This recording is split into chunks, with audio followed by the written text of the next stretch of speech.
This is Pod Populi. Podcast for the people.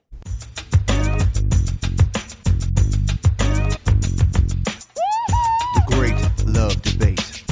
It's the Great Love Debate. The Great Love Debate. It's the Great Love Debate. Hi again, everyone. It's Brian Howie. Welcome to The Great Love Debate, the world's #1 dating and relationship podcast since 2015. As you very loyal listeners of this show know, every year, sometime early in the year, usually, I tend to give a state of the date address, where we're at, where we've been, where we're going. I address Congress on where we are in the dating world. I haven't been able to do that this year because, honestly, we haven't done as many live shows as we normally have. And doing the live shows and traveling around and hearing from thousands and thousands of people is what gives us a lot of our information in order to say what the state of the date is. So I get some little tidbits here and there. I kind of know what's going on. We have done some live shows, but I don't feel I have a complete handle on this. So I'm confessing that to you, Great Love listeners. In 2021, I'm not sure I know exactly. I know better than anybody else, but I don't know exactly. Normally I know exactly. So today, we're going to give you the state of the date, but I had to bring in some help. I had to bring in some people who are, as we call in here, in the muck. And the muck can be a deep, shallow place, deep and shallow at the same time. It can be a place that we've all been in. Some people thrive in the muck. Some creatures really do well in the muck. So I'm going to bring them in, and we're going to have a conversation.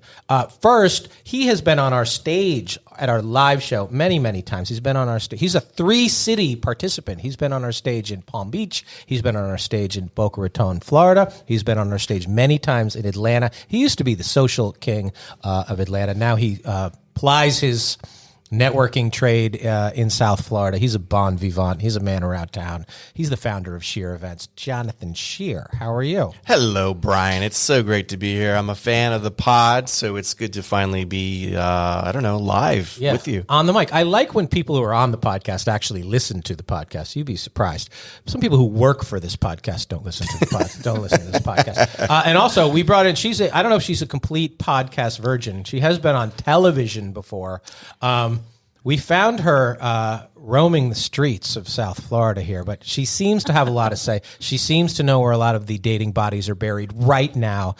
She has a particular type, which we're going to get into a minute.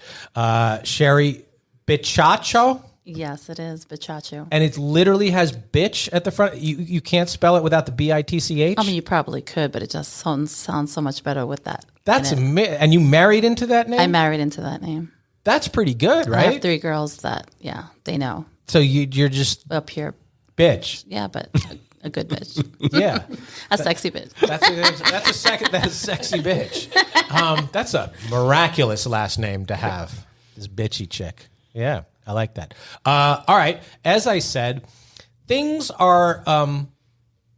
Let me get to the good part of the state of the date. As we record this, we're in the summer of 2021. So if you're listening to this in the summer of 2023, you're going to be like, wow, that was a weird time. Is that back when they did the mask thing? Correct. So we're out of that there. The lights are on. The world is coming back. From my perspective, I believe that people are excited to be back out. I see lots of guys and gals and groups of people on dates. They seem to be smiling a bit more. They seem to be, and I'm not sure if that's the dating or they're just glad to be out of the house and be somewhere having mozzarella sticks once again. So I want people who have been out there. So Sherry, you're out there. Yes, I am out there, or at least trying to get out there. How would you compare it to 2019 at the same? So we're going to draw a line through 2020 because that was a weird thing. How would you regard, and we're just getting into it again, the feeling, let's start with the feeling of not just the candidates, but the overall dating landscape, summer 2021 versus summer 2019? Summertime 2019, I was dabbling and, dabbling. Checking out the scene to see what's out there. I mean, it has definitely changed. But 2021, just seeing the dating app profiles with the masks and people, Oh, there's masks on the profiles? Yes. Still. Now, is that just they haven't typed up their picture, or do they think that that helps? Look at me, I'm safe, and you can trust me? I don't know what's underneath that mask. I would love to know. But now Oh. you even have the vaccinated sticker to prove that you're vaccinated. So that might give someone the heads up, say, okay, we're both vaccinated. So we have to lead with our medical now. I think so. Yes. Oh my God. It's 1985 all over again. I know it is. So I have to lead with that. Instead of taking a You're a profile picture with your safe, fish, You're a safe vaxxer. yes, you're a safe vaxxer. Jonathan, what have you seen out there in the world? I think people are out of practice. I agree. I think some social skills and bad habits came bubbling up during that alone time of 2020. And I think if people are comfortable going out, they're all in. But some people that are still hesitant are really overthinking things. And how long do you want to sit home? Let's, come on, people. Right. So Are people on the dating apps and still not willing to go out? correct.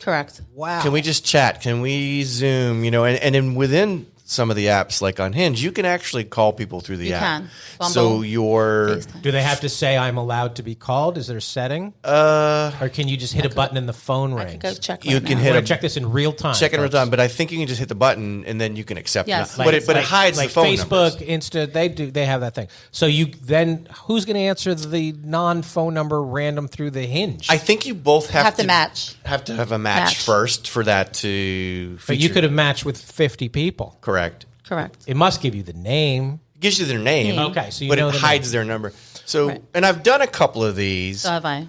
And the texting was phenomenal. I was, rocking and roll. But then, the conversation, I felt like it was the worst job interview of my life. I agree. And I needed A resume. I needed a drink after the. So I finally said, I don't think this is going too well, is it? And she hesitated, and she goes, "Well, I'm not saying no." I'm like, Well, that comes up a lot, and that's come up even before all this went down. A lot of people think that phone call banter matters. They think it's significant in some way. Yeah. My argument to that is, much like our penmanship has deteriorated over the last 20 years because we don't write as much, we simply do not use the phone and have too many phone conversations. We're not nearly as good at it. We are so used to either texting or messaging or face-to-face. The phone is just not something that... And so it's easy to get out of sync. It's easy to, I have been a guest on, radio shows and podcasts where I have to call and I can't see them and it just really is hard. Even doing a podcast over Zoom, which we had to do a handful of times last year, which I don't like to do that, versus in the same room, it's just hard. And I think a lot of people mistake that I'm just not great at phone anymore as they're boring or we didn't have the chemistry. I agree with you 100%. That's a great observation, and it's really true. And think about this, even in your personal life. How many times am I really calling my friend? I mean, how many? It happens, especially if they're, long distance. But my local friends, it's, text. And I'll see you there. What time we meeting. We're not calling to catch up on the day. I have a very good friend who I've been friends with for many years, have never talked to on the phone. I can say that it just didn't work out that way. Yeah. There was no reason. And if somebody does call me, whether they work with me or I'm like, oh my God, something's on fire. It's so unusual. Right. So if we're basically saying, I'm going to have a phone call with this person to see where we're at and see if we have some chemistry, I think that's a bad read.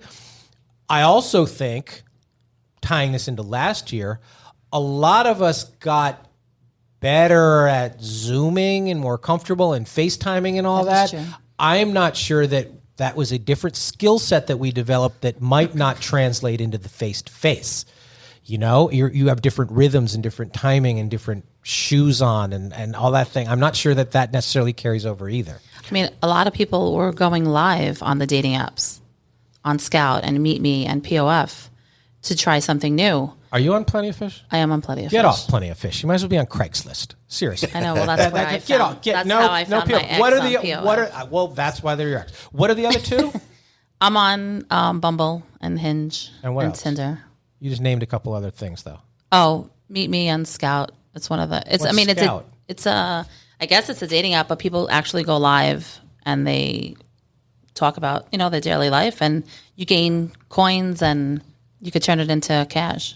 Oh. So people. So yeah, it's they go live. OnlyFans? Yeah, It's it's fine. Is OnlyFans a dating site? Can you ask a girl out on OnlyFans? I don't know. I'm sure you could. I don't know.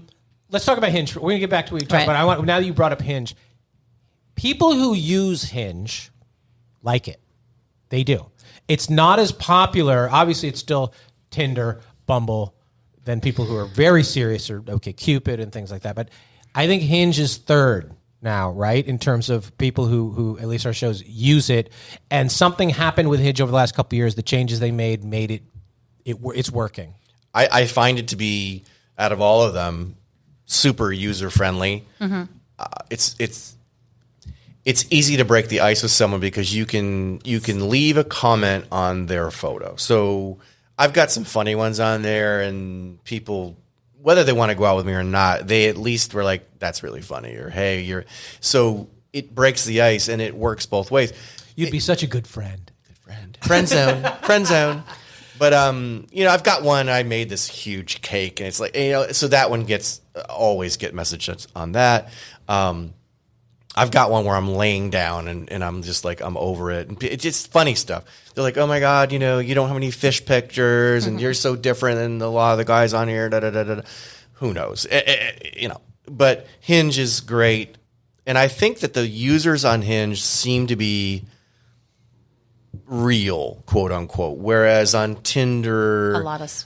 Because it Fake takes a little accounts. more work to set up the Hinge. maybe. And then I think with Tinder's just because literally Tinder has become an advertisement for their Instagram pages. And, you want to see more pictures, go Yeah. to To Instagram. Instagram. Correct. I don't ever check this app, LOL, but here's my Instagram, so. And Tinder's filthy, let's admit it. Life is filthy. Correct. Bumble seems to be. I like Bumble because I have the first. Women get the first control. Right. But you, ladies, waste the first. Or what you really do is you say hi or hey, and all you're really doing I is hate the sticking hey. your foot in the door, and so the clock doesn't run out, and then making him make the move anyway. So I usually make the first move. And what do you say? What's your opener? What's my opener? You have to make the first move on Bumble, but what do Correct. you open? Do you have a regular opener on Bumble? She's looking it up. I'm looking it up. I wonder what Sorry my about the opener dead would be. air. Do you change it every time? I usually change it every time. See, I wouldn't. goodness. I That's wouldn't a lot of mind. work. Yeah, I wouldn't mind if it was the same. So, what do you? Do you have an opener that is more often than not? What would my opener be? Do you ask a question? I sometimes do ask questions. Would you like to see a dessert menu? That's a good. Well, that's a good question. No, I'm the best. Yeah, that is a good opener, right? You can use that. If they say no, you don't want to date that person, right? You don't want to No. date somebody. No. So that's it. So you don't even know your opener off the top of your head. You No. need to have a go-to. I I know a have a girl who go-to. says, "So does this make me your girlfriend?" And for the guy who's insecure and doesn't want the psycho, he's not into that. Right. But the one who's like, "This is going to be fun," he likes that. It's Or ball- what's your favorite pizza ballsy. topping, I feel like I would be judged on my answer. sir? Yeah. Just by the topping of your pizza. Yeah. I am going to be. If I said something like M&M's, not for everyone. That is true. Pineapple is very judgmental. Judgmental. Yeah. If it's your favorite, I think pineapple's weird. But that's not a bad one because it's something that everybody pretty much has an answer to. And if they say, "I don't eat pizza," you don't want to date that person either. Correct. Right? Right. If they're starting it off with, "I have a wheat allergy" or "I'm lactose intolerant," they're willing to go there versus just playing along. Kind of a downer. No offense to anybody out there who's lactose intolerant. Are the guy? Let's put aside the masked, vaxxed, still living in 2020 people. The people that are out there seemingly going about this, are they more enthusiastic and happier to just have a chance to connect than people, or is there still some hesitancy? It still hesitant. Yeah. And People are hesitant. How can you tell? The conversations, it's more like pen pals. And then sometimes the conversations go dead. Like we'll have a really good conversation and then all of a sudden it dies and nothing else happens. All right, we're going to role play here. So let's try it. Give me the conversation. So you start off with, Hey, I'm allergic to latex.